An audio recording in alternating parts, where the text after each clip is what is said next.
Hello, in this video I want to show you how to fix the problem when you have stable internet connection, but all of the downloads in Google Play Store are stuck on the pending in OPPO A38.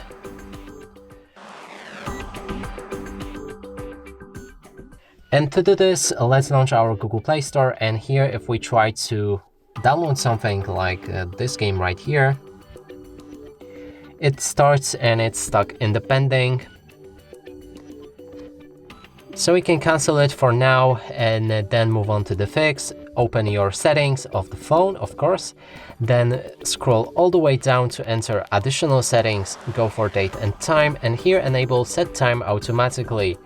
If we go back to the Google Play Store and try to install the same game, now it should work fine. You can also try to reset your Google Play Store in case this doesn't work. And yep, now it downloads the game.